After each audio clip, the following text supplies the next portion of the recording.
Olá pessoal, tudo bem? Aqui é a professora Renata e conforme a gente combinou, eu vou estar mandando para vocês durante esse período de afastamento social e a gente pode tentar manter isso até o final do ano, materiais que irão auxiliar vocês na resolução de questões do Enem. O meu foco vai ser em assuntos relacionados à biologia.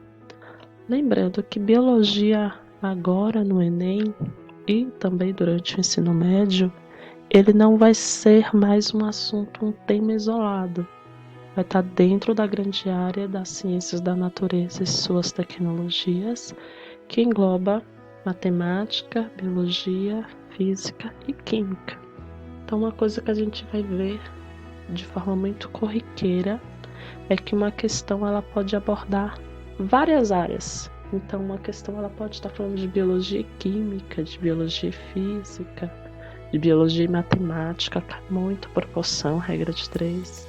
Então, a gente vai tentar desenvolver alguns estudos indo nessa linha de pensamento. Mas, para início, eu acho que a gente tem que começar sempre do zero. Então, eu vou revisar alguns conceitos básicos para depois a gente partir para umas questões que são mais complexas. Então vamos lá, eu preparei para vocês uma nuvem interativa sobre quais são os principais temas que caem no Enem. Então eu fiz uma busca das últimas provas e dentro dessa busca eu fui anotando quais eram esses assuntos, o que caiu em maior frequência. Então, nessa nuvem aqui, o que está em letra maior significa que foi cobrado mais vezes. Então, quanto maior a letra, mais vezes as questões apareceram nas provas do Enem. Então, a gente vai ver que há uma ênfase muito maior para questões relacionadas à genética, bioenergética, que é metabolismo, que é energia, e também assuntos relacionados à ecologia e meio ambiente. Nosso foco maior vão ser nessas áreas, mas a gente não vai esquecer também de relembrar outros assuntos importantes para começar esse nosso intensivão, vamos chamar assim. De início, o mais importante eu acho que está aqui da gente trabalhar a origem da vida. Então a gente tem aqui a origem da vida e citologia. Vai ser as primeiras coisas que eu vou relembrar vocês, porque eu preciso que vocês saibam, lembrem, vocês já estudaram isso no primeiro ano, lembrem disso para a gente poder discutir os temas mais importantes. Então nesse gráfico a gente consegue ver que cai em maior quantidade nas provas até hoje. Foi ecologia e meio ambiente, citologia, genética, fisiologia humana e assuntos diversos. Mas o foco maior é ecologia, citologia, genética e fisiologia. Fisiologia estuda do organismo, das reações, do metabolismo. Então, o foco maior está dentro dessas áreas. Então, eu vou encerrar essa chamada aqui, porque cada vídeo ele vai ter um tempo máximo de execução. Mas basicamente, para a gente poder entender biologia, a gente precisa lembrar o que é biologia. Biologia estuda a vida.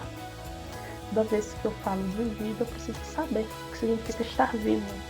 Então, a definição básica de estar vivo é que é um estado em que os seres ou os organismos vivos se diferem dos que estão mortos ou da matéria inorgânica. Então, quando eu falo do vento, quando eu falo de uma pedra, quando eu falo da água, a gente fala que isso é matéria inorgânica, matéria sem vida. Existe, mas não tem vida. Por que isso? Porque para ter vida precisa ter metabolismo, precisa crescer, precisa ter capacidade de reprodução e precisa responder a estímulos. Todos os seres vivos que se incluem nessa descrição a gente chama de ser vivo, ou que é formado por matéria orgânica.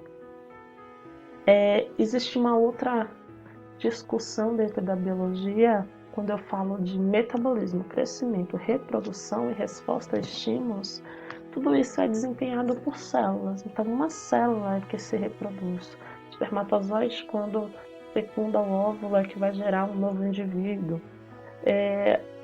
Quando a gente fala de crescer, quando a gente fala de se dividir, a gente está falando de célula, da estrutura da célula. Então, todo ser vivo, ele é formado, ele é composto por células. Então, as células, elas podem ser procariontes, eucariontes, a gente vai rever isso um pouquinho também depois. Lembrando que célula procarionte é aquela que não tem núcleo, por exemplo, são as bactérias. E célula eucarionte é aquela que tem núcleo definido, material genético armazenado dentro do núcleo, e ela também vai ter várias organelas que são revestidas por membrana. Então, a estrutura básica da célula eucarionte é a membrana plasmática, que reveste externamente citoplasma e núcleo.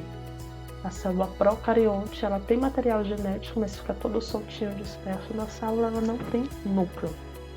Então, quando eu falo que todos os seres vivos são compostos por células, eu estou dizendo que tudo que é capaz de se reproduzir, de ter metabolismo, de responder a estímulos, de crescer, tem célula? Sim e não. O vírus, ele faz tudo isso, mas ele não tem célula. Então, por muito tempo, os vírus foram classificados à parte dos seres vivos, porque eles eram considerados um ser não vivo. Mas como que um ser não vivo pode ter a capacidade de se reproduzir? Como que um ser não vivo pode crescer? Como que um ser não vivo pode ter metabolismo? Então, a grande diferença é que os vírus, eles não têm célula, mas eles são chamados de parasitas intracelulares obrigatórios. Parasita significa que ele vai utilizar os mecanismos de uma outra célula, intracelular porque ele tem que estar dentro da célula e obrigatório porque ele não consegue sobreviver fora. A gente vai ter uma aula maravilhosa só sobre vírus, para a gente discutir um pouquinho também do coronavírus, que eu tenho certeza que vai cair no Enem, e do porquê que o vírus não consegue sobreviver fora de uma célula. Quando a gente fala bem assim, coronavírus, ele sobrevive até 10 horas na superfície.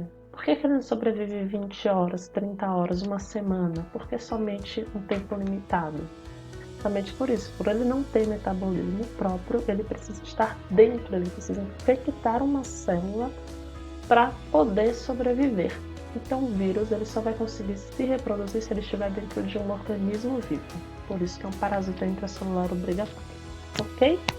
Então eu vou gravar a outra aulinha aqui para vocês sobre a origem da vida e a gente vai discutindo no decorrer das próximas semanas.